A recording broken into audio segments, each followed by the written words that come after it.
Hi everyone, आ जाइए आज के करंट अफेयर और स्टैटिक जीके का क्वेश्चन डिस्कस करेंगे। So let's get started without any further delay. पंचवर्षीय योजना के बारे में मैंने डिस्कस तो किया है, बट एक बार फिर से मैं पंचवर्षीय योजना के बारे में रिवीजन करा देता हूँ। पहली पंचवर्षीय योजना 1951 से 56 तक थी। इसकी मुख्य विशेषताएं क्या थी? इसका टाइम पीरियड की बात कर, यह योजना 1 अप्रैल 1951 से लेकर के 1956 तक चली थी। मॉडल की बात करते हैं, यह हेरोल्ड डोमर मॉडल पर आधारित थी और इसका प्रारूप के.एन. राज ने तैयार किया था। उद्देश्य क्या था पहली पंचवर्षीय योजना का? इसका मुख्य ध्यान कृषि एग्रीकल्चर पर था। विकास की दर की बात करते हैं, जो लक्ष्य था 2.1% था, लेकिन 3.6% की वृद्धि हासिल की गई थी, जो लक्ष्य से अधिक थी। दूसरी पंचवर्षीय योजना 1956 से 1961 के प्रमुख बिंदु क्या थे? दूसरी पंचवर्षीय योजना की अवधि की बात करते हैं, 1956 से 1961 तक रहता है। मॉडल की बात करते हैं, यह महालनोबिस मॉडल पर आधारित थी। इसका जो उद्देश्य था, इस योजना में भारी उद्योगों पर बल दिया गया, जिसमें प्रमुख उपलब्धियां थी। इसी योजना के दौरान भिलाई छत्तीसगढ़, राउरकेला उड़ीसा, दुर्गापुर पश्चिम बंगाल में आयरन स्टील प्लांट स्थापित किए गए। विकास की दर की बात करते हैं, लक्ष्य 4.5% का था और प्राप्ति 4.27% थी। तीसरी पंचवर्षीय योजना 1961 से 66 तक क्यों असफल रही थी? 1961 से 66 तक तीसरी पंचवर्षीय योजना थी। यह मॉडल सुखमय चक्रवर्ती मॉडल पर आधारित थी। इसका उद्देश्य था कृषि और उद्योग दोनों पर बल देना। असफलता के कारण ये थे, यह योजना 1962 के दौरान भारत चीन युद्ध और 1965 के भारत पाकिस्तान युद्ध के कारण अपने लक्ष्य को प्राप्त नहीं कर सकी और असफल रही। अन्य घटना की बात करते हैं, तीसरी पंचवर्षीय योजना में इसी दौरान जय जवान जय किसान का नारा दिया गया था और 1965 में भारतीय खाद्य निगम, जिसको फूड कॉरपोरेशन ऑफ इंडिया की स्टेब्लिशमेंट की बात करते हैं, तो तीसरी पंचवर्षीय योजना में एफसीआई का इस्टेब्लिशमेंट होता है। नेक्स्ट देख लेते हैं योजना अवकाश की। योजना अवकाश, जिसको प्लान हॉलीडेज बोलते हैं, ये क्या था और यह कब हुआ था? तीसरी पंचवर्षीय योजना की असफलता के बाद 1966 से लेकर के 1969 तक 3 वर्षों के लिए कोई पंचवर्षीय योजना नहीं बनाई गई। इसे योजना अवकाश कहा जाता है। इसी दौरान एक एक वर्ष की योजना शुरू की गई थी। खाद्यान्न में आत्मनिर्भरता के लिए हरित क्रांति, जिसको ग्रीन रेवोल्यूशन की शुरुआत की गई थी। चौथी पंचवर्षीय योजना 1969 से 1974 की मुख्य बातें क्या थी? तो इसका टाइम पीरियड की बात करते हैं, 1969 से लेकर के 1974 तक थी। यह मॉडल अशोक रुद्र मॉडल पर आधारित थी और इसका प्रारूप डी.आर. गॉडगिल ने तैयार किया था। उद्देश्य की बात करते हैं, इसका लक्ष्य स्थिरता के साथ आर्थिक विकास करना, डेवलपमेंट विथ स्टेबिलिटी था। प्रमुख घटनाएं की बात करते हैं, तो चौथी पंचवर्षीय योजना में 1969 में 14 बैंकों का राष्ट्रीयकरण किया गया था। ये पहली बात हो गई। इसके बाद 1971 में भारत पाकिस्तान का युद्ध हुआ और 1974 में पहला परमाणु परीक्षण ऑपरेशन स्माइलिंग बुद्धा पोखरण में किया गया था। पांचवी पंचवर्षीय योजना 1974 से 1978 क्यों अद्वितीय थी? यह भारत का एकमात्र ऐसी योजना है जो अपने निर्धारित समय 5 वर्ष से पहले केवल 4 वर्षों में ही समाप्त हो गई।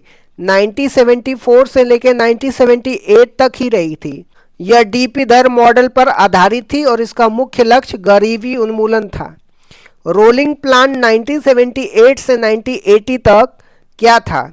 1978 में सरकार बदलने के बाद मोरारजी देसाई की जनता पार्टी सरकार ने पंचवर्षीय योजना को समाप्त कर रोलिंग प्लान शुरू किया था। विश्व में इसके जनक डॉक्टर गुरनार मिर्डर थे। उनकी पुस्तक एशियन ड्रामा में इसका उल्लेख है और भारत में इसे लक्कड़वाला ने लागू किया था। छठवीं पंचवर्षीय योजना 1980 से 1985 के दौरान क्या महत्वपूर्ण घटनाएं हुई थी? यह मॉडल आगात निर्गत मॉडल पर आधारित था, जिसको इनपुट आउटपुट मॉडल बोला जाता है। इसका उद्देश्य रोजगार सृजन और गरीबी उन्मूलन था। प्रमुख घटनाएं की बात करते हैं, तो छठवीं पंचवर्षीय योजना में नाबार्ड की एस्टेब्लिशमेंट किया जाता है 1982 में। 6 और बैंकों का राष्ट्रीयकरण किया जाता है 1980 में। ऑपरेशन ब्लू स्टार और ऑपरेशन मेघदूत 1984 में चलाया जाता है। ऑपरेशन मेघदूत सियाचिन पर कब्जा करने के लिए। 7वीं पंचवर्षीय योजना 1985 से लेकर के 1990 तक क्या नारा था? इस योजना का प्रसिद्ध नारा रोटी रोजी और उत्पादकता या भोजन काम और उत्पादकता था। इसी योजना के दौरान 1988 में सेबी की स्थापना होती है, जिसको security and exchange board of India बोलते हैं। एलपीजी सुधार कब और क्यों अपनाए गए थे? 1990 से 92 के योजना अवकाश के दौरान 1991 में भारत में विदेशी मुद्रा भंडार का संकट उत्पन्न हो गया था। उस समय प्रधानमंत्री पीवी नरसिम्हा राव और वित्त मंत्री डॉक्टर मनमोहन सिंह थे। इस संकट से निपटने के लिए 1991 में नई आर्थिक नीति अपनाई गई थी, जिसे एलपीजी सुधार कहा गया था। जो न्यू इकोनॉमी पॉलिसी अपनाई गई थी, जिसमें उदारीकरण, निजीकरण या वैश्वीकरण की बात की जाती है। 8वीं पंचवर्षीय योजना 1992 से 1997 का मुख्य फोकस क्या था? तो यह model John W Miller model पर आधारित थी। इसका मुख्य बल मानव संसाधन विकास था, जो 1990 में आए एचडीआई मानव विकास सूचांक की अवधारणा से प्रेरित था। अन्य घटनाएं की बात करते हैं 8वीं पंचवर्षीय योजना में। इसी दौरान 73वां और 74वां संविधान संशोधन हुआ, जो पंचायती राज और नगर निगम के लिए है।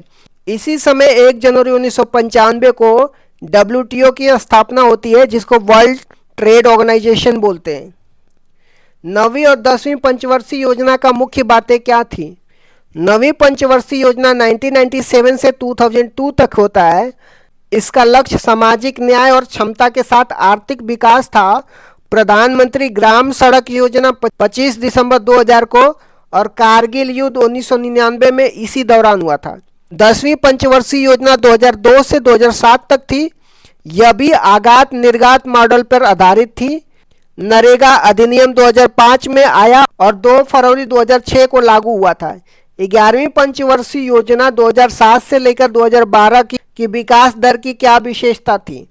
इसका लक्ष्य तीव्र और समावेशी विकास, जिसको रैपिड एंड इंक्लूसिव डेवलपमेंट था। इसमें 8% की विकास दर हासिल की गई थी, जो सभी पंचवर्षीय योजनाओं में अब तक की सबसे ज़्यादा थी। शिक्षा का अधिकार राइट टू एजुकेशन एक्ट 2009 इसी दौरान आया था।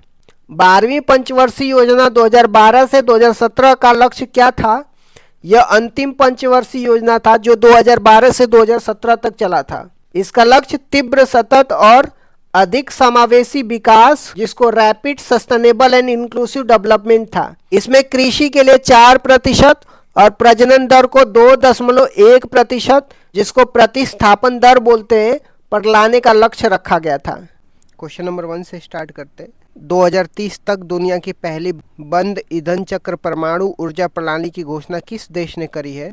रूस के राष्ट्रपति व्लादिमीर पुतिन ने 2030 तक दुनिया की पहली बंद ईंधन चक्र परमाणु ऊर्जा प्रणाली विकसित करने की घोषणा की है। इस प्रणाली में इस्तेमाल किए गए यूरेनियम का 95% तक फिर से उपयोग किया जा सकेगा, जिससे रेडियोधर्मी कचरे में कमी आएगी और यूरेनियम की मांग भी कम होगी। ड्राइवरलेस व्हीकल के लिए दुनिया का पहला सोवरेन मोबिलिटी क्लाउड किस देश ने लॉन्च करी है? संयुक्त अरब अमीरात ने दुबई में ड्राइवरलेस व्हीकल के लिए दुनिया का पहला सोवरेन मोबिलिटी क्लाउड लॉन्च किया है।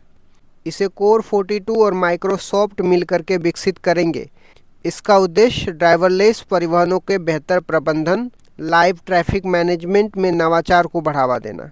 हाल ही में भारत के किस संरक्षण रिजर्व को IUCN से मान्यता मिली है?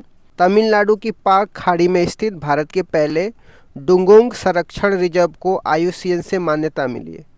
डुंगोंग, जिसे समुद्री गाय भी कहा जाता है, एक शाकाहारी स्तनधारी जीव है।